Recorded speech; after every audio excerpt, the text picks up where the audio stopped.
Okay, looks like we're live. Ready to go. Bring my mic in a little bit closer. Man, it's been a minute since I've been on. You know, things are going well with the family, with the wife, with the new baby. Just trying to get that scheduling down to get back. I will definitely have a new Super Pod Shots coming out sometime next week in the month of October. So I'm excited to get back to doing the show. It'll probably be late, though. It seems that the best time I can do anything is during the evening. Yeah, man. I understand that. Yeah. Abe, the bit Ray A, Chubby722, thank you guys for stopping in. Really appreciate you guys hanging with us on the Late Show. Excuse me. Voice. It's crazy. All right. So, feels good to be here. Make sure my mic is on. I always have problems with my mic, man. Every time I log in to stream, I always have these issues, but it seems like everything is good today, so that all works out. Okay.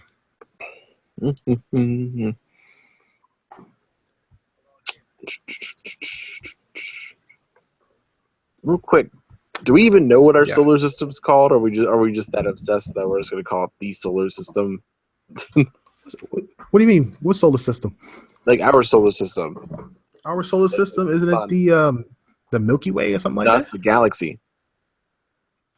Oh, I don't know what the solar system is. Earth's solar system. It doesn't matter. This is one of the things I wonder sometimes. Like, do we actually have a name for our system? Like, we call everything like, oh, that's Alpha Centauri. That's Wolf 1320. It doesn't matter. If you ask any alien, Earth is the center of the universe. They all fight for it. Like, that's just the bottom line. So that's really all that matters. Well, feels good. So let's get started, man. Got a lot to talk about. Want to get some things out there and get chatting about what's going on with Xbox on the premiere podcast for Xbox One. Want to thank everybody for stopping in and hanging out with us today. Got some interesting things to talk about. Try to get a few questions in if we can, if it's not too late.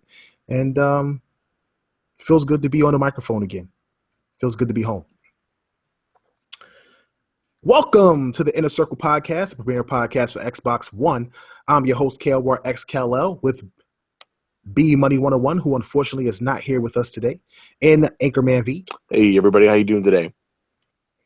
Today we got a host of topics to chat about, man. One of the big things that happened today was great news from Microsoft. Their sales have increased because of the Xbox One Slim in September, almost to 1,000% year over year. That's insane. Or was it week over week? I think it was week over week, actually, or something like that. It's an insane percentage. I can't even believe it. I got to pull this article up where they talk about the percentage. So basically, they're saying that the Xbox One had a 71% share of the hardware market for the week ending September 24th, according to GfK data. And that's an increase of 76% year over year. Wow. Now, listen, I'm not a hardware guy. At least when it comes to sales, I can care less about sales. But that just goes to show the demand for the Xbox One Slim. And what's ironic in that is that not only did the sales do extremely well, and they were able to take a NPD in North America from Sony 2 months out of this year, they also are now marketing the Blu-ray player with this new commercial that they pumped out. I mean, I've seen a commercial for Forza Horizon 3. I've seen a commercial for ReCore and Gears. But now they're pumping out the Xbox One S as the only console where you have a Blu-ray player, Ultra HD Blu-ray player built into the console, pushing that 4K media to people interested in getting it, along with 4K streaming and 4K upscaling. This is a power play by Microsoft. I'm not saying that this is something that's going to make a dent in what Sony has done already this generation. All I'm saying is Microsoft is smelling themselves. Microsoft Microsoft is walking around the industry with a big stick, and they are feeling really confident right now. And you know what's crazy about it? It's not even like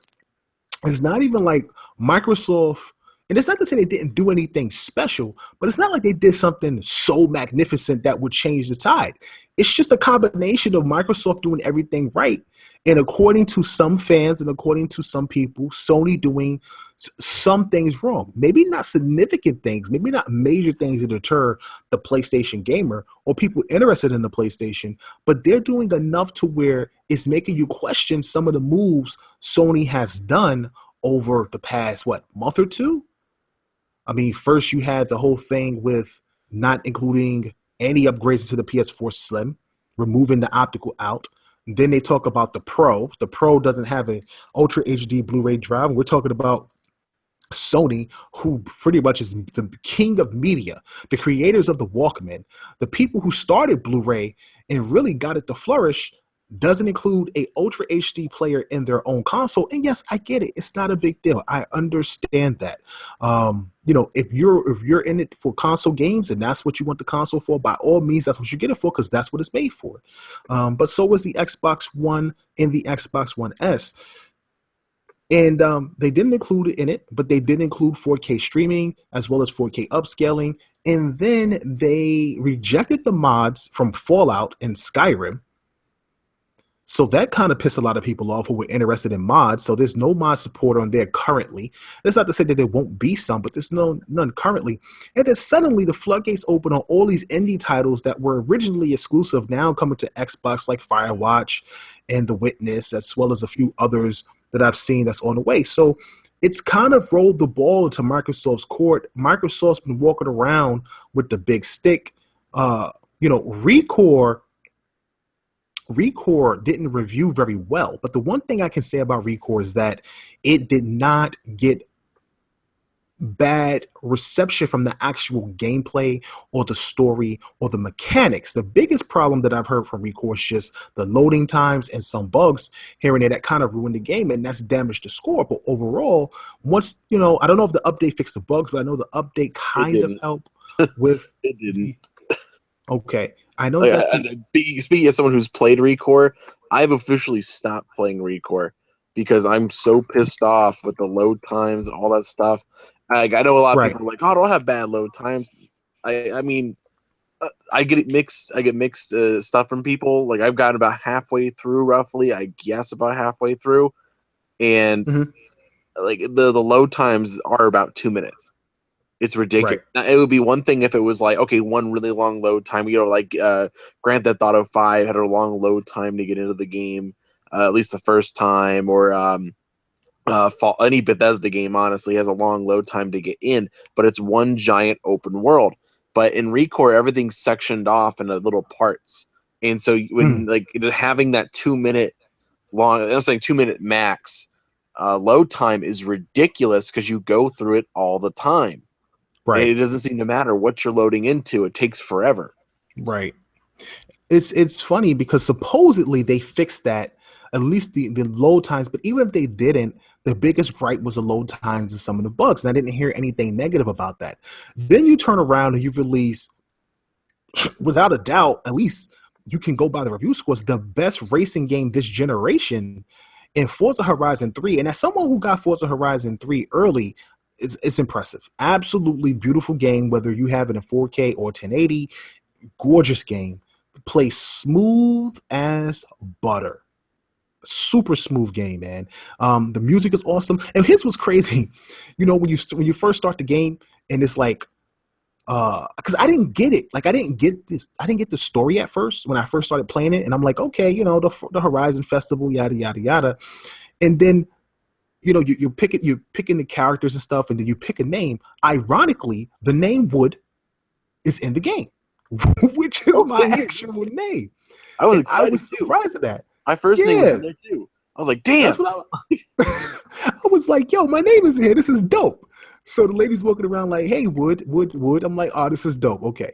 So I'm already excited now that my name is in the game. I get to pick a black guy. Awesome. So I go through the course of the game, playing it. And then he's like, yeah, you're in charge of the Horizon Festival and you have to get all these people. So I'm like, that's mad cool. You know, you playing the game and you do these stunts and everything. And I'm like, man, it's so sick. And you get to your first radio station, like you have to pick between two. So I just randomly pick one, which is kind of like, you know, electronica funk, not funk, excuse me. It's more like yeah, like electronic music or whatever, I guess, with Skillerix and stuff like that. I forget what that's called. I don't know what that's called. I don't really listen to it. Is it Future Classics? I have no, I don't. It's not that. It's definitely like techno, but not techno. Yeah. I can't tell you. I couldn't tell you. But then I turn around and I pick up like some station called The Base, and DMX comes on. And I'm like, what? They got DMX on Forza Horizon 3? Dude, I start going crazy. And I was just hyped, man. I'm just like, yo, this is sick. Game is amazing. So they released that.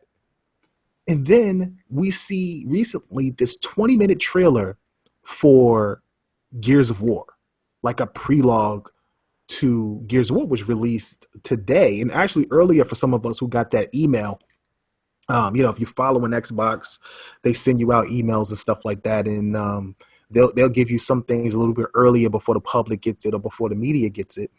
And you know, it's this dope flashback trailer. It starts out with the Pendulum Wars with like a young Dom and the general, I forget his name. And then you go on from the Pendulum Wars to Emergence Day, and then from Emergence Day to the end of the wars with the Locusts and stuff like that. And it was beautiful. It was well played out. It was just awesome to look at. And my hype level for Gears shot through the roof. It absolutely shot through the roof. And I know everybody has been hype on Gears.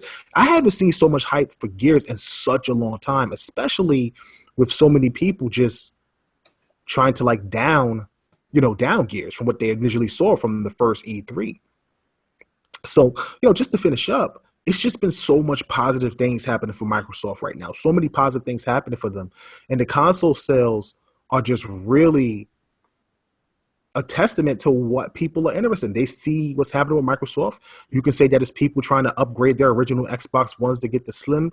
Either way, Microsoft is handling business. And if they can continue like this, with games releasing early next year, all throughout the course of the year, have a great E3, and then Scorpio drops, they could be really on to a momentum shift. Not a momentum shift in a way that maybe it'll overtake PS.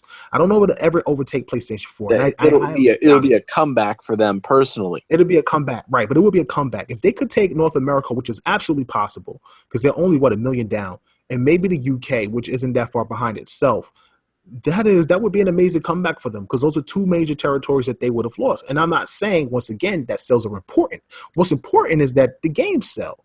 And whether that's on PC, whether that's on Xbox, that's what's most important. Obviously, more consoles on the market mean more sales for the game. And more PC players buying into Windows 10 means more sales for the game. So hopefully that works out for them. But it's really impressive what they've done. Yeah, and briefly before we move on to another topic, I want to talk about the UK sales thing.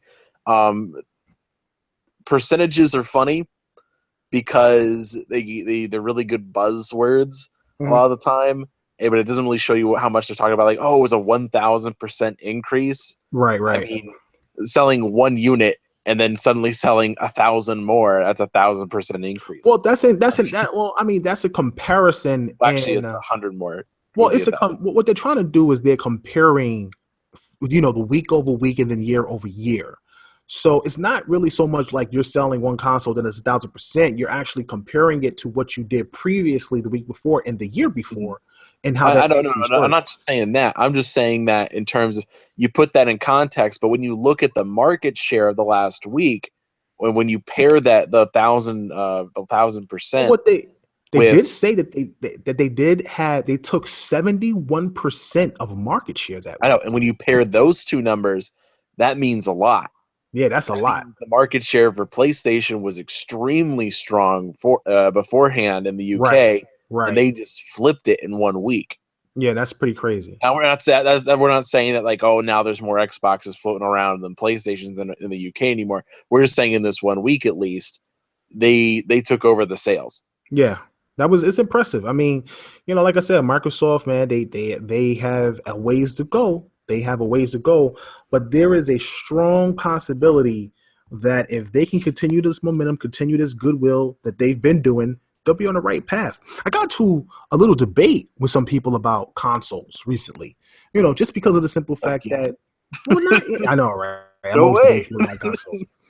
But it's like I try to be honest with people. And I tell people all the time, listen, as much as we all love Phil and we like Phil and we like Greenberg and we like Gabrera, we like Pernello, and we love all those guys over at Microsoft and what they do for us gamers, people have to understand that we're still, even though we're nice and we're still people to them. Don't get me wrong, we are people to them. We are people that maybe they care for. I don't know if that's absolutely true. Maybe they do care for some of us, but we're still a consumer.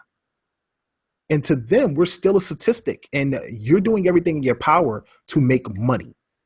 That's your role within the company. And it's a business.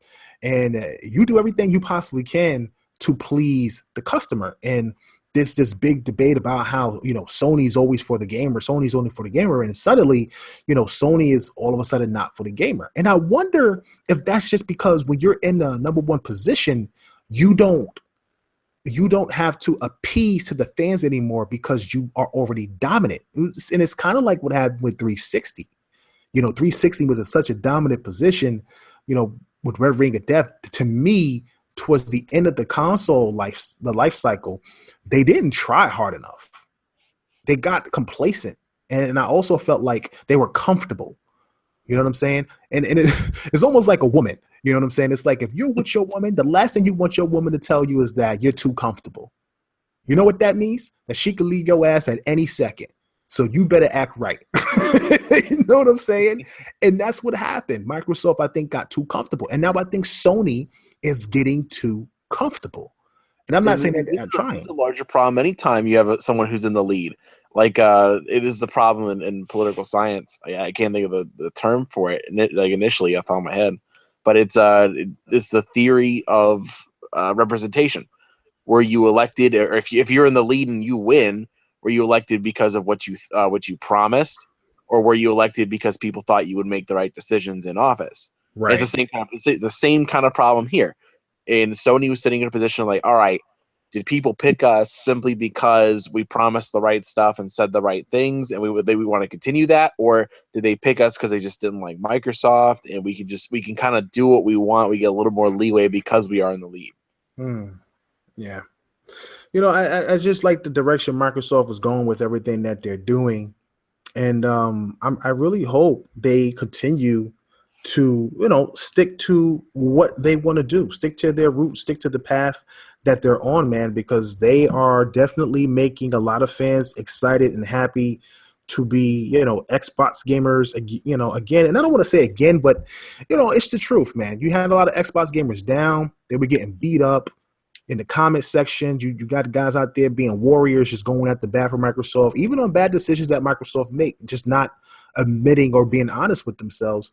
And somehow they've survived and they've been able to turn it around. So it's impressive. It is impressive. And listen, small victories matter. It's not a large victory, but what happens is when you're positive and things positive happen for you, you continue to do positive things. So that's great for them. And I hope it all works out as far as what Microsoft is trying to do with that division. And there's no ill will towards Sony. I support Sony and everything they do. I'm a gamer. I have nothing against PlayStation, and I do want to get a PlayStation Pro if I'm able to get one this holiday season. But we'll see what happens, man. I tell you what, I'm not impressed with that NX. That NX, they showed that they showed that sketch of the NX or that preview picture of the NX. I don't Bro, think it's real. I don't think bro, it's real. It looks too that much like the yo, Wii U. it better not be real, bro, because it completely turned me off. It looked like you had like some type of gyro stick in your hand together with two Wii remotes. Like, I don't want to play with that. Pause. Like, all I want to do is a regular controller, bro. Give me a regular controller that I can play with, man. Just give me a regular controller, Nintendo. I'm not asking for much, man. You don't have to go out of your way to innovate. But You here's really the thing. don't. You know what tells me this is fake is that because the one thing you pull out is the screen. And it's like, all right, I if know. Nintendo wants to continue appealing to children, you're asking them to pull out parts of your system and put it into something else that can break. Right. And I just don't think they would do that with a system that would cost like what, $300? But that's what it's supposed to do. They're trying to make like Microsoft is trying to make the crossover between PC and consoles with like some type of hybrid with Scorpio, with Xbox Live and Windows 10. Nintendo has taken a similar approach in making a hybrid console handheld in the market that they dominate in, that they have a foothold in. My only thing is that I'm not a handheld gamer. I don't even have a handheld. Like I download games on my phone only to play them if I'm at the doctor's office with my wife and it's her appointment. Like literally, I don't even play any phone games. Like I played Pokemon Go for about 2 days and quit because I just completely lost interest. I didn't see why everybody was so hype about it. Um, but at the end of the day, it just looks like it's just another gimmicky thing that they're trying to do instead of just building a powerful console, sticking with their DS and putting some great games on the Nintendo, some mature games on the Nintendo platform, and getting third party support back. I would be an Xbox Nintendo gamer in half a second if Nintendo gave me a console that was on the same level or close to an Xbox One or a PlayStation 4, and I can get exclusive mature titles from them. You can, I mean, and be honest with you, it doesn't even have to be mature. It could be a new Metroid, it could be Zelda, it can be, anything in the class where, it has some sort of at least some type of teen to adult story. Like what is the game they got? What's the game they have? The RPG, Xenoblade Chronicles. Like Xenoblade. I'll take anything like that. And if they keep pumping out JRPGs like that, Nintendo has always been one of my favorite consoles. And as much as I was a PS2 fanboy, I started with a Super Nintendo. If that will forever be my favorite console, in my top three consoles of all time. I just really wish that Nintendo would get back to that. They don't seem to want to do that. And I get that they want to be unique, but I just don't know if I could agree with it. And just to finish up, and the reason why I feel like that is like I got into a big debate with the TICGN team. Shout out to the TICGN team and our head editor over there, Chico, as well as one of our awesome writers, Ryan. Big Nintendo fanboy. He does a lot of Nintendo reviews and Wii U reviews and DS reviews. Awesome guy, great talent we have. And I'm sitting there and I'm having a conversation with them, and they're like, Nintendo has pumped out the best games of every generation. And I'm like, what? What? Mm. What? This, this What? is a this is a fanboy article. I'm sitting here in the chat, like, is no one else going to respond to this right now? Because I'm about to explode. You know what I'm saying? I'm like, he's like, Chico's like, yo, Splatoon is the best multiplayer game. Zelda is the best open world game, right? And then I'm like, no, no, no, no, no. Right? And here's what's crazy. Ryan had the nerve to talk about how Nintendo's online is awesome because it's free. I'm like, are you kidding me? You can't be serious right now. Are you bragging about Splatoon and Mario Kart 8 online? Bro, stop. Just stop. You know what I'm saying? So I had to go in on them. I'm like, listen, everybody knows Microsoft has the best online. They have the best network and the best multiplayer titles. Like, let's just clear that out the way. I'm like, you can talk all you want about Splatoon, but I'm like, Halo 5 sold over 5 million copies and has an install base of like, I don't know how many people. That's live today. And they constantly put out updates. It's one of the best shooters out there, regardless of the ratings. I'm like, PlayStation is known for their single player experiences. Then they have the nerve to say, well, Nintendo should be too. What about Donkey Kong? I'm like, y'all talking about platformers? Since when has Donkey Kong and Mario been a single player experience? Like, what type of conversations am I Now, here's having the right thing, now? though. This is the thing. Nintendo puts out some real quality products. I get every game they put out there is extremely polished. They do a good job. I mean, they may not be the best game. It may not be great, but I mean, it's always good, and it's for the most part, it's relatively bug free, which is great. I love that about Nintendo. I mean, some of the all the Smash Bros. Series, love those games. Mario Kart. I'm I even like Luigi's Mansion. Mhm. It's stuff like that, and it's funny whenever you talk to some people and they wholeheartedly believe like, oh, Nintendo's the best. And the big thing that's killing Nintendo right now is the lack of third party support. And if you really don't think that's a big deal, I want you to sit there and ask yourself, if you had to sacrifice every other system that you had, PC, Xbox, PlayStation, whatever, only to own a Wii U, would you? Hell no. Everybody knows they would say hell no. They know that. Like who are we kidding? Who are we kidding right now? Most of the AAA third party titles can't even run on a Nintendo console. That's one of the reasons why it disappoints me, because they're always behind. As the other, like when Scorpio and the PS4 Pro come out, the NX supposedly is not even on the same power level as the Xbox One and the PS4. So you're telling me now, eventually at some point, the Scorpio the Scorpio and the PS4 Pro is at some point, not saying right now, but at some point it's going to wind up getting their own exclusives. Those games will not even be able to run on the NX. Once again, they're back in the same boat. Back in the same boat, not getting third party support or getting dumbed down terrible versions made by, a third party like Sumo Digital or something like that. Like, it's terrible.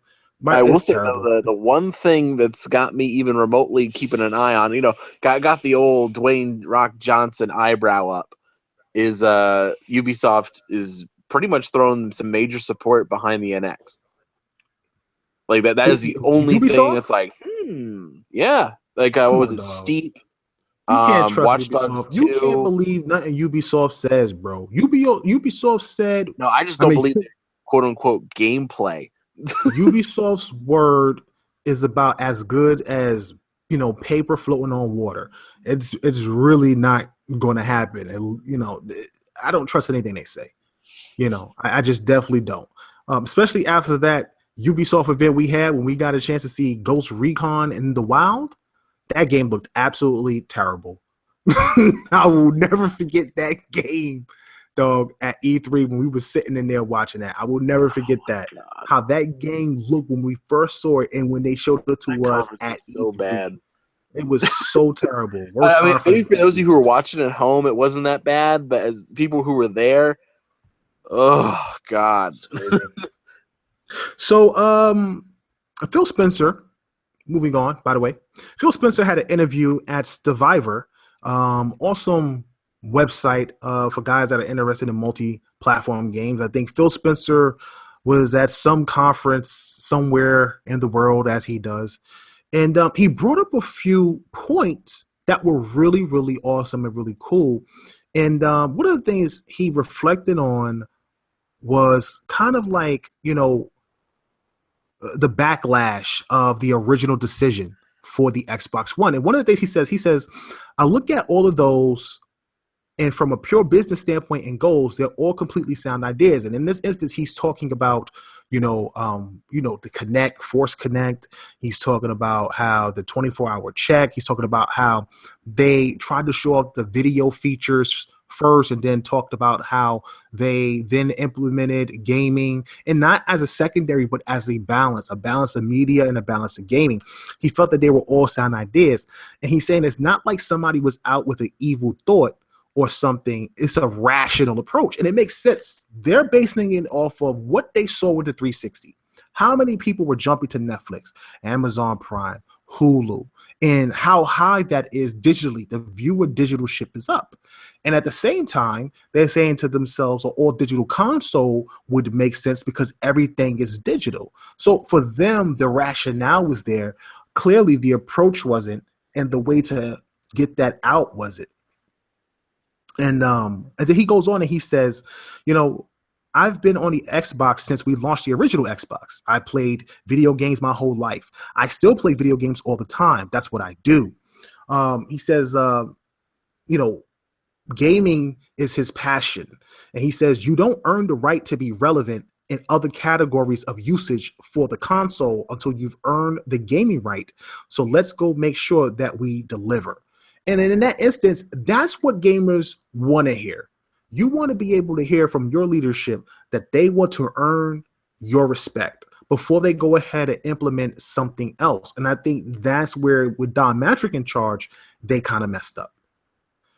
Don Matrick had these ideas about a balance of media, having first party television shows and all these things like that. And Phil came in and gutted the whole system. And I'm sure it hurt a lot of people, but they gutted the whole system and they went back to the core of gaming. And look at the success they've been having, having as of late. And it's impressive what he's done in a year and a half. Mm-hmm. Yeah. What was I going to say? Something about Phil Spencer. It was I'll remember in a minute. I got distracted. We're talking about Red Steel. Chat. Oh boy. Well, he goes on to say that he then finishes up and he's like how the philosophy throughout Microsoft was that the original Xbox wasn't Microsoft's attempt to gain a place in gaming, but to gain its place in the living room. However, he says, now that that isn't how Microsoft views the Xbox anymore. That was the original idea. He then goes on to say, today, if you sit down with Satya Nadella, the CEO, Amy Hood, the CFO of the company, they will talk about gaming as a core capability of Microsoft, not gaming as a bridge to something else, but gaming into itself. And that's really important to know, because you always have all these people about how, Microsoft is going to shed Xbox. This is the last generation for Xbox. Xbox is going to die. But when your leadership is saying that gaming is a core to the platform and that gamers come first and that you have to earn and respect the gamers before you can make your next set of moves, that's important. And I'm really glad that he was able to get that out. But yeah, talking about entertainment and stuff like that, I mean, in 2013, I mean, everyone kind of figured that already. I mean, they were right. I mean, if I go through my friends list right now it's not the best time to be going through my friends list because it's kind of late. But like it's any given time, about half the people are playing some sort of like HBO or Netflix or something. Mm-hmm. I mean, it's definitely there. People use consoles as streaming devices. And they really do. And even if you don't believe me, I mean, even look at the whole 4K argument. Whenever the PlayStation Pro was announced and all that kind of stuff, and everyone was saying like, well, it doesn't need a 4K Blu-ray player because we'll just stream the 4K video. Right. It's like, so you're confirming that in 2013 that we are that they said we're moving to a more digital streaming market. We're moving to an always internet connected market. And we're moving more towards entertainment in general. Mm-hmm. And all that's happened anyway.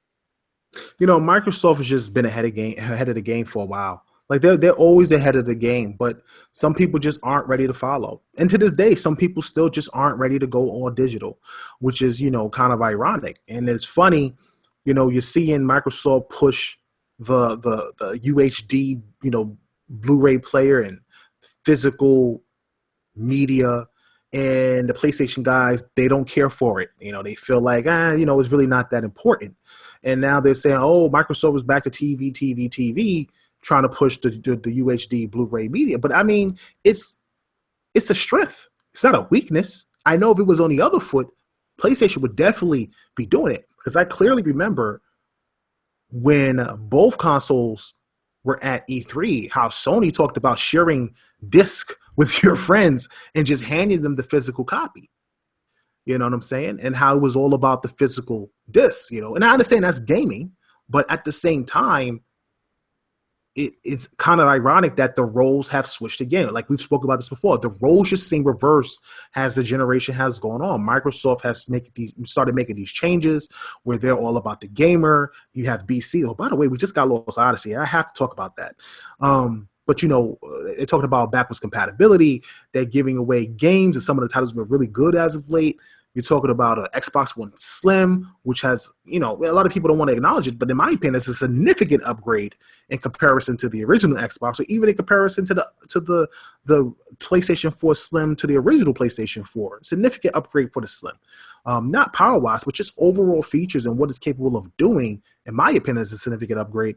And then you also have them with their holiday lineups and stuff like that. And some of the games don't pan out, but they have been creative this generation. I think way more creative than they were in the 360 generation, which to me boggles my mind when people swear up and down and cry for new IPs. I feel like Microsoft has done nothing but give us new IPs.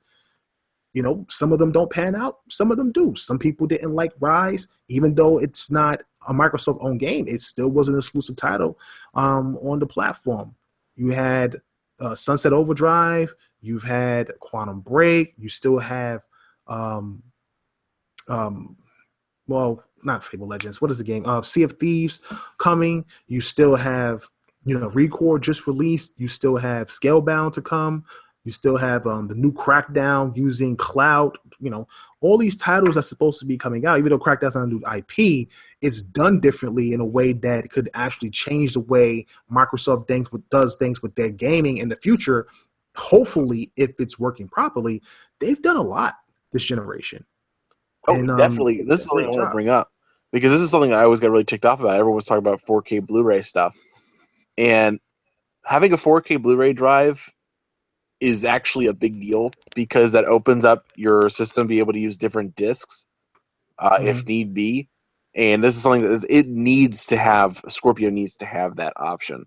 It really does because it's file size. Like with your just think about it. With the Blu-ray, it can hold up to 50 gigabytes, and so anytime you have to download something now, or if you buy a game and they added patches to it, and it's over 50 gigs, you have to go online for that. Well, I think for Sony, when it comes to Blu-ray, at least the games that are in 4K, gaming wise, I think it doesn't matter. They still take those titles. Mainly, it's just Ultra HD for movies. No, not even just that, but I'm talking about just the disc. If you have an Ultra Blu-ray drive or Ultra HD, you could actually there are discs that can hit up to 100 gigabytes. Gotcha. You might actually be able to fit Halo 5 on a disc. I got you. I understand what you're saying now. So basically, there's a possibility there may be a title that releases on the Xbox that's just not capable of releasing on a PlayStation because they don't have a UHD drive. I don't know. I mean, it's an option, and that's something where I'm so pissed off with games right now with file size. Like, if your game is over like 40 or 50 gigabytes, you got to prove yourself to stay on my hard drive. Now, even if I have a 2 terabyte hard drive, it just annoys me. Yo, I remove like every single free title on my Xbox just to make room. Dude, Gears is like 50. Yo, son, these games are too much. Like Gears is like 50 gigs. Halo is almost 100 gigs, bro. I can't take another update from Halo. I can't do it. If I get another update from Halo 5, I am removing Halo 5 from my hard drive. And that will be a pain in the ass because it's probably going to take about a day to download again. Because I've moved I tracked it. Xbox. I tracked it. If you have a constant, and I kind of lowballed it a little bit. If you have a constant an average internet connection, we're talking like 20 download, maybe 5 upload. This is just kind of like, just something just kind of average. Like, we're not saying super high speed or whatever. It takes about 15 hours to download Halo 5. 15 hours, bro? Like, you better be sure you want to play that game. Bro, that's a lot of data, bro. So don't be data capped in another country. You are done. You are done. Just think about that. Like, because of disk size, you have to download the other 40 gigs. That's insane. That's insane.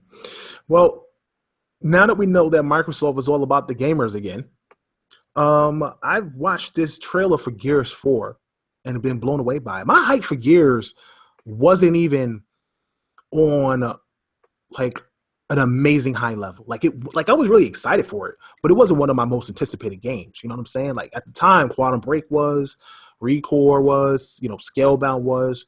For me, I've been a Gears fan for a very long time, but there was just something about the game, as gorgeous as it was. There was just something about the game that I was like, okay, I'm going to pick it up. I'm going to play it. I'm going to enjoy it. But it's Gears, it's Gears.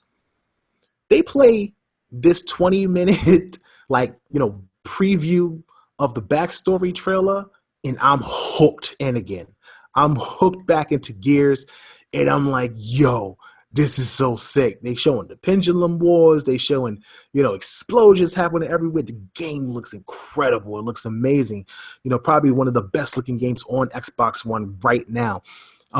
Everything is happening. It just looks just beautiful. A lot of objects on screen, explosions, gunplay. Somebody's heads got blown up and like blood was spewing from the body. It was insane. I was like, yo, what is this? This is crazy.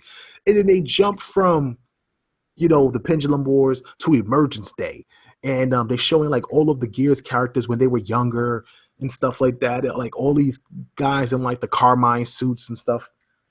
And it just looks amazing, man. And then you finally get towards the end where they finally beat them in Gears 3. All the locusts is falling out and stuff like that. And it's just dope. And I just got so hyped and so excited for the game. And I'm sitting there saying to myself, and I had a conversation with Jez on Skype. And he hits me up and he's like, yo, I really think Gears 4 may outsell Halo.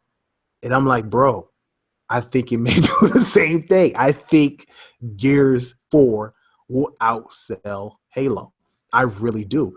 After watching that trailer, story, seeing the characters, who they've chosen for the music. They got the original, the guy who does the music for Game of Thrones and a few other movies. I can't think off the top of my head.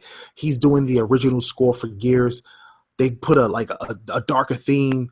They've gone hardcore in the story this time. There's going to be an actual story behind what's happening, not just, going in guns blazing, Michael Bay style explosions. It's going to have substance. And I'm excited about a Gears game with substance. I'm like super hyped. And knowing that it's going to be on PC, knowing that it's going to be on Xbox One, knowing that it looks amazing in HDR, and knowing that it could be on Slim and upscaled to 4K, this game is going to sell out its ass. Mm-hmm. I mean, I'm not that much of a Gears guy, but I'm excited for it. It looks like a lot of fun, and like what was it? I bet the voice actor what's his name? He's the guy from Spartacus. Yeah. Liam McIntyre.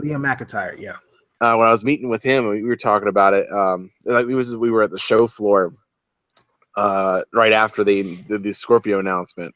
Mm-hmm. And I remember we were talking to him, and I was just kind of asking him a question about it. I was like, "So what was it like? What was your big takeaway from working on Gears? Like, it's fresh." And I was like, "All right." Like, I didn't want to push him too much. I didn't want to push him asking like, "Oh, give me something crazy." Right. But it was just that it was fresh, and that it was. And I'm looking forward to that because with Gears, like I didn't really get into it because it looked like the monotonous thing. Because I also came into the series late, and by the time I was like, paying attention to it, Gears of War 3 was already coming out, and they were moving on to Judgment. And it was just kind of like, we're gonna have to do some type of waterboarding, brainwashing on you to get you into these Halos and these Gears of War franchises, man. You can't be an Xbox fan and not like Halo and Gears, bro. Oh, too late. I mean, honestly, though, because the big thing for me was what brought me over to Xbox for the Xbox One was I saw the new AAA stuff they were pushing out, and I was like, Sunset Overdrive, Quantum Break, Crackdown. I was like, it's pretty good. Actually, I think Crackdown was 2014. Was it? What's one? Nah, with the new Crackdown? Yeah, the 2014. Nah, Crackdown. 2013. Nah, they didn't show Crackdown. They showed it in. We talking about when they showed Crackdown trailer? Yeah, the first Crackdown trailer. No, I think it was 2014. My bad. I don't know. I think it was 2015. I remember Quantum Break and I remember Sunset Overdrive grabbing my attention in 2013. I was like, yep. All right. Yeah, no, it's crazy, man. But Gears 4 looks amazing. I'm excited about the story. I'm excited about playing this new character. Dude, they got motorcycles in the game. You're riding on the back of a hog, just blasting a chain gun. I'm just like, bro, this is crazy. It looks really good. And it still has that Gears feel, like the music, the little save cues and things like that, where you kind of like end a horde coming at you. It still has a little cache boxes with the ammo and different weapons to pick up and new weapons to pick up and new executions. Game just looks really impressive. I'm really impressed with the game, and I'm excited about it. I haven't been excited for Gears in a very long time. And I didn't buy Judgment. I passed on Judgment. So my last Gears experience was what, 20, when did Gears 3 come out? 2012, 2011, something like that. So it's been a while since I played Gears. And I have the Gears Ultimate Edition, and I still haven't even played that. I just bought it just to buy it, because I just wanted to have it. And I still haven't even played it. Ironic. But definitely looking forward to it, man. I'm excited about it. And I hope everybody out there is excited about it as well. So Microsoft might have a big hit on their hands this holiday season. And don't forget, Dead Rising 4 comes out around Christmas. Comes out in December. It's not very often you get big AAA titles in December, so I'm excited for Dead Rising 4 as well. And that looks very interesting. We've been putting out a lot of news on Dead Rising 4. Excited about that game as well. All right, so we're going to finish up, man. Our last topic for tonight is Project Scorpio. Scorpio is hot, man. We've been talking about Scorpio for months. Everybody knows that. We're all excited about getting Scorpio, just like everybody who is on the PlayStation bandwagon is excited about getting a PS4 Pro. But Phil Spencer, once again, my man Phil came out and had another interview, and he talked about the pricing for PlayStation 4. Not PlayStation 4 Pro. I apologize about that, Xbox fans. He had, don't crucify me. He talked about the pricing for Project Scorpio, and I gotta pull up this thing from my phone because this is about to blow your mind right now. And I don't think a lot of people, gonna be happy with this. And there's two implications behind this, right? Now, I want you to understand where I'm coming from. So they say in the same interview, Phil Spencer had been asked about Scorpio's pricing. The Microsoft exec noted how the company wants players to see the Scorpio as a premium console, but not anything beyond that. For this reason, people shouldn't be worried about its price being unlike any console price they have seen so far. That's huge. That is huge. This is Phil Spencer telling you that you shouldn't have to worry about Scorpio's price being unlike any console price you've seen thus far, meaning it's either going to be $499 or $399. So the pricing for Scorpio is not this exaggerated $600, $700, $800 that everybody's talking about. And it says a lot of things. Now, I'm going to finish up this conversation and finish up the quote before I start to delve into what they're talking about. He says, so I think you will feel like it's a premium product, a premium console, and not something any more than that.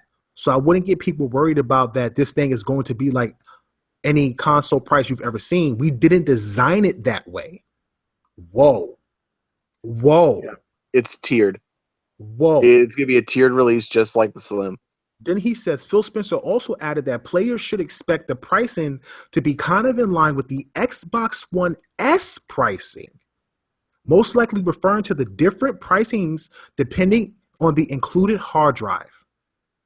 That said, the opening price point for the Xbox One S and the different hard drive sizes, that is a critical part of this whole product. When I think about it as a product line, you should expect the pricing to kind of be in line with that. Yep. So we're talking about maybe a 500 gig, a 1 terabyte, a 2 terabyte. You think it's going to be a 1 terabyte? But that, I don't know. I mean, it should be. Gotta be a 1 terabyte. But you got to understand something, though. This is the reason why I keep saying this over and over and over. I know it needs to be a 1 terabyte, but if they're going to do tiers, 500, 1 terabyte, 2 terabyte makes sense because it still keeps it in a good price range. Scorpio PS4 Pro has a 1 terabyte in its system, and it's $399. So maybe they could do 1 terabyte, 1.5 terabyte, and a 2 terabyte. I don't know if they'll go 3. Because remember, the games that you're playing is still games from this generation. It's not like they've gone on to a new generation with a new API, and all the games are bigger, better, more pixels, more polygons, and larger open worlds. And now games are 100 gigs. It's still the same games. So 500 gigabytes wouldn't kill people, especially if you already have the external hard drives, which everything is supposed to be backwards compatible, meaning that it's probably going to still have a lot of the same ports and stuff like that work on the Xbox One. But well, I mean, not the Xbox One as far as like the actual plugs and stuff. But I mean, if you have a hard drive, it's going to work with the Xbox Scorpio. Mhm. But at the same time, I wonder if this big touted machine that we've all been hyping, though it's a premium product, is not what we think it is. This amazing product that has all this new technology. Maybe the technology isn't as new, isn't as up to date as we think it is, and because of that, it will be more powerful than the PS4 Pro and probably more up to date to the Pro, but not as powerful as we all think for the price range to be around the Xbox One S, which is $299. That's an insane analogy. Imagine Project Scorpio coming out at $299. What is that console going to be? 500 Hell no. gigabytes? That's not happening. No, Dude, no, no, no, no, no, no, no. Like, here's the thing. He's talking about how the pricing model is that there's not just one model of the Slim that's out there. dude, let me He's read saying the that, quote. like, okay, if you want to have like 500 gigabyte, yeah, it's $299. You want to have Listen to the a quote. 1 terabyte, it's $349. He Like, he's says saying Phil it's Spencer. weird. Listen. He says Phil Spencer also added that players should expect the pricing to be kind of in line with the Xbox One S pricing. Yeah, how That it's is what tiered. he said. It's He didn't say nothing increased the more about tiered. storage space. He didn't say anything about tiered. He said in line with the pricing of the Xbox One S, bro. He's not saying the price. He's saying the pricing on how they did it. What they did with the 1S is that they had a 500 gigabyte as the cheapest entry model, and if you wanted the best, which was the 2 terabyte model, that was an extra $100. What he says, the pricing, he's not saying it's in line with the price. He's saying it's in how they did it, on how they priced it. I don't know, bro. He said the pricing to kind of be in line with the Xbox One S pricing, most likely referring to the different pricings depending on the included hard drive. I guess so. Because if it was just one price, he would call it the price of the Slim. He said that said the opening price point for the Xbox One S and the different hard drive sizes, that is a critical part of this whole product. When I think about it as a product line, you should expect the pricing to kind of be in line with that. So they're definitely going to come out with like 3 Scorpios, probably bundled with some type of game, and all of them will have different hard drives put into them, starting at, you think, 1 terabyte? I think it'll start at 1 terabyte, and then they'll do a 2 terabyte, and then a 4 terabyte. What? Yo, And you'll just pay up. increasingly more. Because like think about it now, like okay, they're saying like okay, the Slim, if you want extra, like if you're moving up from the 299 model, if you want an extra 500 gigabytes, that's extra $50. But if you want an extra terabyte, going from the 349 to the 399 model, that's just an extra $50. Like it's not like Bro, the storage actually makes any sense in how play. you jump from a 1 2 to a 4? What happened to 3? This is what this is, the Xbox 360 naming all over again? I'm just doubling it. Bro, they're not coming out with no 4. The 4, if they come out with a 4, it's gonna be $600. That's gonna be That's the 600 most bucks. expensive one. You want the most expensive internal hard drive, you get the most expensive internal hard drive. You don't have to. Bro, I don't know. You could jump in for $399 with the 1 terabyte model if you want. That's a bit much though. 600 for just 2 terabytes, bro. I'd rather get the 1 terabyte. No, I'm saying 4. Okay, for 4 terabytes, 4 terabytes at 600. 4 terabytes at $600. I'm not saying $600. That's I what. think they'll have the most budgeted Look, version of the let's say Scorpio for the Scorpio. This is 399. after reading that, I believe Scorpio will be $399. A 1 terabyte Scorpio will be $399. You know Yep, what's funny and they'll have ironic the about bottom that? barrel Scorpio at $399. The ironic part about that is that Albert Pinello says something very similar in his Eurogamer interview when he was talking to that dude. I don't remember his name, but he was like, listen, when we get to that price point, I don't want to talk about pricing, but you'll be very surprised when the price point comes up. Scorpio is going to be $399 at 1 terabyte. Absolutely, to compete with the PS4 Pro. PS4 Pro will have no choice but to drop the price by next year, probably to $299. You don't think they drop the price in a year? No, I don't think they'll drop the price officially. I think they might do a holiday sale and like a $50 off thing, but they're not dropping that thing. Bro, PlayStation comes Look out, at the PlayStation. Look at the if PlayStation 4. They Scorpio didn't drop comes the out, price yo, in 2 son, years. yo, you get me mad giddy right now. I don't want to be giddy. If if Scorpio comes out at $399 and competes with the PS4 Pro at the same price with more power and a UHD Blu-ray, bro, stop. Stop. Oh my God, son. You talk about competition? You talking about competition right now, bro? Yo, son. Talking about third-party support. We all know what people buy games for. Them third-party games, bro. You want to play what what was the motto? What's the motto this generation? Oh, the games run better on this console, so I bought this console for those games. Especially with them touting that most games will be upscaled to 4K. What if Microsoft comes out with a title that's upscaled on PlayStation but runs at 4K on Xbox and a third party game? How insane would that be? How big would that be? Would that be more significant than 1080p over 900? No. You don't think so? At least that's what we're going to be hearing. I'm just saying, bro. It would be super ironic if, like, let's say the new Assassin's Creed came out and was like, 1440 or 1800 or whatever the hell it is, upscaled to 4K, but it was 4K on Scorpio native at 30 frames per second for both. How insane would that be? How dramatic would that be for the rest of the generation? That'd be I don't even crazy. know. Yo, This is probably one of the weirdest generations out there. definitely one of the rarest generations out there. But I want this generation to be over so bad. That's why I'm excited for Scorpio. A bunch of remastered and indie games. Don't get me wrong, there's some amazing indie games, amazing ones. Hyper Light Drifter was amazing. If you haven't played Hyper Light Drifter, I highly recommend it. Amazing 16-bit old school type title, in the realm of like Zelda and those titles. Very awesome game, really cool music, really awesome title. But still, this generation has to go. This generation has to go, Microsoft. I don't want to stay in this generation anymore. I want to move on to like the fantabulous 360 generation, PS2 era, Super Nintendo era. Those were amazing generations. Amazing games, a lot of creativity. We haven't had much creativity this generation, Oh yeah, honestly. I could definitely agree with that. A lot of the games that have come out this generation have been either remasters or sequels, Yeah. and it's frustrating. Yeah. Like I've been looking for new IPs, new AAA IPs, and no one's really doing it. Yeah. It's a really frustrating. So this is what we're looking at right now. Based on this interview with Phil, we're looking at Scorpio coming out at $399 for a 1 terabyte.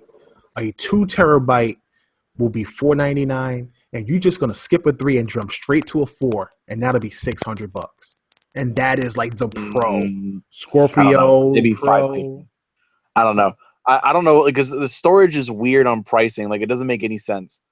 Like like okay, so 500 gigs is $50 more, but then to an extra 1 terabyte is another $50.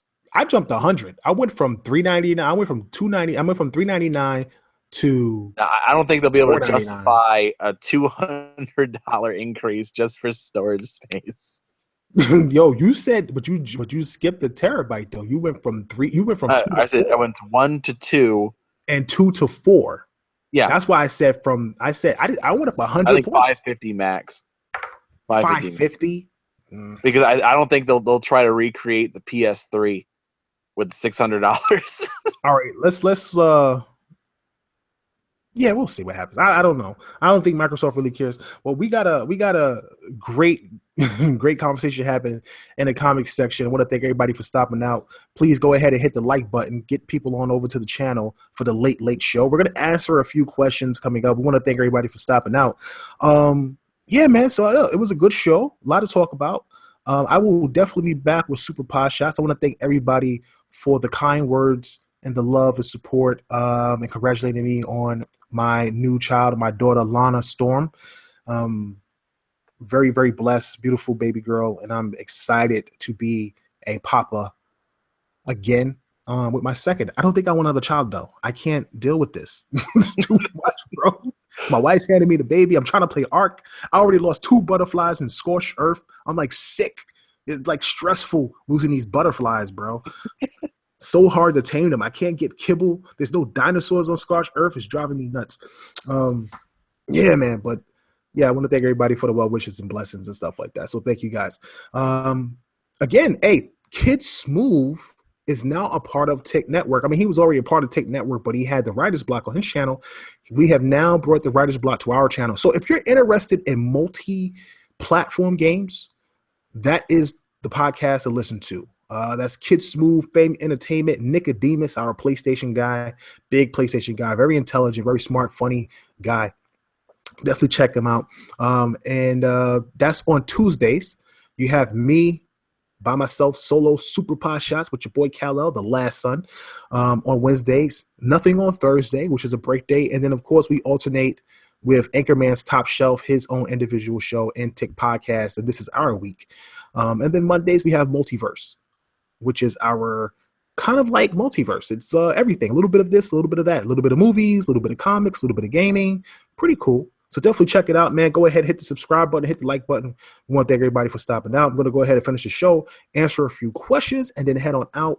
Thank you guys for tuning in. I'm your host, KLYX Kal-El, the last son of Planet Xbox with Anchorman V. And we miss you tonight, B Money. Hopefully we get you back on in 2 weeks. And we are out of here. Peace. Let's hurry All right. Questions. We got to watch Luke Cage. Oh, yeah. Does it come on at midnight? Is it out right now? I'm checking Netflix. It's not popping up yet. Yo, don't get me started. It's supposed to be up, though. Yo, Luke Cage got me hyped, bro. I'm so hyped for Luke Cage, bro. Well, I can't even take it. I just retweeted the opener for it. Oh, my God. It's so sick. The music got me pumped. I'm, like, excited to watch this show. Like, I haven't even, like, all of a sudden, I'm like looking up Wikipedia and Luke Cage and Black Panther and learning all their history and stuff. I've never had an interest in these characters until recently. Like, seriously, my favorite Marvel character is Wolverine. My favorite DC character is Superman. I could care less about damn near anybody else. Just funny. So go ahead, man. Put some questions out there. We'll try to answer them to the best of our ability. And we'll do a rapid fire. See what we got. Yeah, we'll see what we can do before we head on out of here. Again, I want to thank you guys for stopping out. Shout out to Sword of Democles, man. He's been rocking with us for such a long time. I know some of you guys don't remember his original name, but he was what is it? It starts with an H. The guy you said who hates you, Anchor. Oh yeah, I know who it is. You remember his name? Hector Soto. No, it's not Hector Soto. No. What's wrong with you? What's the other one? There's another one, isn't there? Yeah, crap. It's something like Heath. No, not Heath. I know it's from a movie. Damn, I can't remember the name. It's in the top of my tongue. He's been Sword of Democles for such a long time. It's just funny. Shout out to all the guys who stepped out. Kevin Brannon. Shout out to Kevin Brannon, man. Kelvin is an awesome dude, man. Big supporter of Tick Podcast. Always looking out for us. Shout out to Follow 14. Big supporter of the show, good friend of mine. To chat with him on Xbox. By the way, if you guys want to follow us on Xbox, Hesher, there you go, my boy Hesher. For whatever reason, back when I had my channel up and running all the time, for whatever reason, I always got you and Hector Soto confused. Oh, Hesher's the man, bro. Hesher's been rocking with us. Yo, Hesher is like a fraternity member at this point. We got to get him a legacy pack. So once we start getting there's certain people on here that's gonna get legacy packs for rocking with Tick Podcast for such a long time. I know who you guys are. Want to thank you guys for all your support and always rocking with us, man. Because of you guys, we are where we are today. I'm very grateful. But yeah, man, go ahead and leave some questions, and we'll try to answer them to the best of my channel. Kelvin Brandon asked if we talked about Lost Odyssey's back compat. Oh, yo, Lost Odyssey. I'm excited about Lost Odyssey, man. I'm going to pick it up. I heard the price jumped in GameStop. It went from $10 to $15. Yeah. This is actually a legit thing. I didn't think anything of it whenever I was at work today. One of my guys at GameStop asked if I was interested in Lost Odyssey. I said no. I'm good. And so he's like, all right. And then I found out from a couple of my friends who actually were at GameStop. They between the hours of 1 p.m. to 4 p.m. after they announced backwards compatibility, they increased the price from $10 to $15. That's crazy. That's typical GameStop though. That's a GameStop move. That's quick. That's like they announced it like quick. We got to get this thing up there. GameStop. That's just a bunch of dirty bitches. They're dirty. I hate GameStop, bro. I really do. GameStop drives me crazy, I, man. I don't go there anymore. I haven't gone to a Like GameStop I in go I in don't there. know I how go long. in there to talk to the people who work there. They're good people, but it's Dude, just like, ugh. real talk, the last time I went to GameStop, I tried to help my step. Yo, I went to GameStop. I tried to help my stepbrother get a new power cord for his Xbox. Just a cord, like that plugs into the brick because he had left it in New York. He came to help us with the baby and stuff like that for extra pair of hands. Do you know how much a power cord by itself to a power brick cost? What? $70, and that's Jeez. used. $70, bro, for a used brick. 70, dude, that's a quarter of the console. $70? Come on, son. What is GameStop on right now? That's why I don't go to GameStop, bro. Last time I went to Yeah. GameStop to actually buy something was my Xbox One. Haven't been back. The last time I went to GameStop to actually buy something, well, there was one time. The last time I went there to go buy even something remotely new, I was actually there with my brother when Arkham Knight came out, and that was the night whenever some random dude, like some random like 40-year-old man, tried to make me buy a PlayStation 4. I didn't ask Mm, him. I didn't go up to him. All I did was start looking through some of the 360 games for backwards compatibility titles, and he just came out and said, "Hey, you buying Arkham Knight?" I'm like, no. And he was like, "Oh, well, you should buy a PlayStation 4 for blank, blank, blank, blank." And I'm like, I that's did crazy. not approach you at all about this. Dude, games, I'm telling you, this PlayStation fans everywhere. Nothing wrong with it. There's nothing wrong with it, bro, but you're supposed to be objective in your sales. I mean, I can't lie, man. When I was working for GameStop when I was like 22, I was a hardcore PS2 guy. I'm telling you right now, I probably hurt Microsoft sales for at least 1% of their Xboxes. I hated the original So this Xbox is with a like penance passion. for you. I don't know. I fell in love with the 360 over the PS3. They lost me with PS3. They gave me from Super Nintendo. I didn't get a 64. I jumped from Super Nintendo to PlayStation 1. Never had a 64 ever. Mm-hmm. I've never played a 64 game. I have no idea what the hype about GoldenEye is all about. Could care less, honestly. No, man. But No, but the situation that happened to me, he didn't work for GameStop. he was just trying to He was just some random 40-year-old guy with his kid and his wife. you got to be kidding me. Just some random dude. These console I was like, warriors, what the hell? these Like, old I'm people. not even in line. Jesus. Crazy. Hulk Smash asks, "What's up, Cal and Anchorman? What do you guys think about Mafia 3 and Arkham Remastered?" Well, Mafia 3 dope. Arkham Remastered can die. Mafia 3 might be game of the year. Real talk.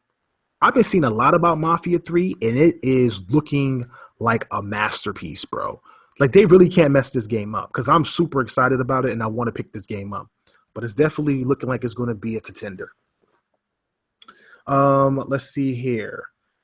Cherry Jubilee asks, "You think Microsoft should remaster the Fable games, maybe in a new engine?" Hey, Anchor, tank this for me. No. I honestly though, I mean, I don't care about Fable. I mean, if you want to do them, maybe the first one, but I mean, did we already have an anniversary version? And if so, I'm pretty sure we actually did already. So all I'd really do with it is just like, okay, here's some here's some backwards compatibility. Bye. I really don't care about it. Let's see. What else is there? Uh, oh man, I love GameCube. That was so much fun. GameCube was probably my favorite console. It really was. I had so much fun on GameCube alone. I was that the first game I got was The Hobbit. That was by Sierra, and that game that actually made me want to read books. It was like wow. Mm. I played NFL Street. That's where my love for Pikmin began. Loved Pikmin, Super Mario Sunshine. I love GameCube. Let's see. Who else is out here? Got any other questions? Just throw some out Yeah, there. I'm back. Follow 14 says, "Do you think Xbox fan event is still happening in November?" I have no idea. Sure. I thought it was. I have no idea. I've reached I out to think it Phil, is. but I got I no think they're answer. just being quiet about it. Yeah, I think so. I think Sony has an event in December. Be honest with you, if I was Microsoft, I would just wait till like January. Honestly, I would wait for Sony to blow a load. I would wait for Nintendo to show off the NX, and then I would just drop a bomb in January, bro. Just have the whole year lit. No, The I whole think if 2017 they lit for do this event, Scorpio. if they do that event, all they got to do is like, okay, here's Crackdown, and maybe like one or two things, just a quick updates on the few games. Maybe Sea of Thieves, um, Cuphead finally getting a release date. Like basically just some short, quick stuff to talk about. Okay, Ooh, here's the spring, and here's what Scorpio is gonna look like. That's it. Don't even talk I'm not gonna about lie. this. Cuphead, Below, and Ashen. 3 games I want from the indie list. Where are they? Still waiting. Final Dive begins asks, can Microsoft do a side-by-side comparison between Scorpio and PS4 Pro on stage or in an advertisement? Probably No. not. No, they can't do that. They can't do that. That would the uproar for that would just be too dramatic. It would actually show Microsoft arrogance in a way. No, It would be that very would be arrogant of them to fun. do that. Yeah, like if Now you they could do the whole Mac PC setup like they now I did what wouldn't even do that. Apple did. I would continue to do what they're doing now. It's already got the fanboys, the PlayStation fanboys in an uproar. I would continue to do what they're doing now and just tote what that console has over the PlayStation 4 Pro console and why they think it's better. And that's with any product. I don't know why fans get upset. It's the truth. If you have a product and you have features in it that another console or another product doesn't have, you're supposed to highlight those features and why they're great. So anybody throwing a fit because Microsoft currently was talking about the Slim and UHD, blame Sony. Don't blame Microsoft. They're only doing their jobs. That's what marketing is supposed to do. You're trying to sell a product. Do not people not understand business? One of the few things that pisses me off. Um, let's see here. Mm, uh Enzymer, Enzymer. I want to get that name right. I don't know. He said thoughts on native 4K 60 Scorpio with only yeah. 6 teraflops of power. I just can't see it. Well, the thing is, and I keep stressing this to people, that it's a console. I know a lot of people want to talk about. I know a lot of people want to talk about PCs. Okay. And I get that. I really do. And I understand that. I'm not an engineer, but I do know consoles work slightly differently. And you're able to draw out more because of optimization and the things that can happen with a console. And because of that only, I think it is possible. And I think that Microsoft has some things. We still don't know the GPU. We still don't know the CPU. You know, we only know outclock speeds and the processing power. And I think that they may have something, a customized chip that makes it capable to run those games in 4K. Again, we're not talking about games that's in, you know, ultra settings. We're not talking about that. They're just talking about titles that run on Xbox now that will be in 4K, 60 frames per second. And they're already starting with their own titles, according to Shannon Loftus. You know, every game that's coming out the holiday season of 2017 for Xbox will be 4K. That is their goal. And I mean native, and that's serious. I don't think a console manufacturer would talk about putting games in 4K, then not show up with 4K titles. It would be a disaster for them not to do it. So I would stop downing them and just wait for it to play out, honestly. Let's finish up here. Let's do one more. Let's see. Drop D Unchained. No, let's see. Is there a release window for Scalebound? Hulk Smash 329X. Scalebound's supposed to come out, I think, spring of next year, early next year. Or did they say holiday 2017? I don't even know. I wouldn't be surprised if Scalebound honestly was a release title for Scorpio. And actually, I would want that. I Mm-hmm. would want that game because it looks super choppy on Xbox One. It really does. It just seems like they want to make an open world RPG where you have a dragon that you can ride, you can fly, you can move around the world and do these things. You're talking about 4 dragons on screen, 4 players on screen, 4 player co-op, and an RPG, which to me is just absolutely insane. And you want all this to happen on screen, and it already looks choppy with just a dragon and a person. They should really just push that game to Yeah. Scorpio. They really should, and I would not be surprised if they don't do that and Yeah. everything like Thor that. Damocles brought up a really good point. Another one is Below. Yeah, Below is where just is kind below? of MIA. It's like what happened? I It's have. like deep down. It's like wow, we Yeah, what showed happened deep to Deep down Down? February Yeah, 2013, and like we have not heard anything from that game since then. Yeah, man. Deep Down was one of the few games that had me interested in PlayStation, and Yeah, I haven't I'm seen it yet. confused. Like, what is it now? Didn't Like, they have it like a I kept hotel hearing at so one much point? stuff. Like, it Yeah, was like, oh, it's a knights and armor and dragon stuff. I'll look at it. It's really good. I was like, okay, that's pretty cool. And then it was like, well, it's actually like in a dystopian New York, and you're in the subway system, and yo, it there's was knights crazy. now. I'm like, show me Yo, gameplay of this. that I need that this. game is like Capcom's work schedule. They don't know what they're doing, bro. They don't have. They just gonna pump out remasters of Resident Evils till the wheels fall off. They just gonna keep doing that, man. I have no Well, let's say idea. if Resident Evil 7 comes out before Deep Down, the Deep Down's dead. Yo, Deep Down, dog. Oh God, I don't know what happened to that game. That game was so beautiful when they first showed it off, and now it's nowhere. Absolutely nowhere. Unfortunate. Well, that's it for our show this week. I want to thank everybody for stopping out. Big shout out to Zach Karim, big fan of the show, man. Always gives us a lot of love, a lot of support. I want to thank you, brother, for always stopping in and supporting us. Big shout out to LM Beck. Shout out to Follow 14, Sort of Democles, and a few others. I didn't get your name. I definitely get you on the next show. Want to really thank our listeners, man. Without you guys, we wouldn't be anything. And I am very grateful for you guys supporting us week in and week out. And we do our best on TICGN, if that's where you're getting your news, to really get quality content to you guys. Our editors work really, really hard to make sure that we're not just gamers putting out news. Guys really check the word, put out great grammar, written articles, quality content for you guys and stuff like that. So thanks for all the support. We will be back not next week, but the week after. Next week, Friday, you have Anchorman's Top Shelf, which is a really awesome, opinionated, jazzy show, him and his little jazz music themes. And then on Mondays, we have Multiverse. Tuesdays, we'll have the Writer's Block with Kid Smooth and his squad. Wednesdays, me individually, Super Pod Shots. And then again, Friday, we alternate between Tick Podcast and Top Shelf. And again, you can follow us on MP3. We are on Android, Google Play, iTunes. We're on the Cast app on Xbox. If you ever want to listen to us on Xbox, you missed an episode, download the Cast app on Xbox One and just type in TIC Podcast as one word. Boom, we pop up and all of our content pop up. Save us and you can listen to us in the background while you're playing your games. So thanks again, everybody. We will see you next week. I'm your host, KRSKLO with Anchorman V, and we're off this planet.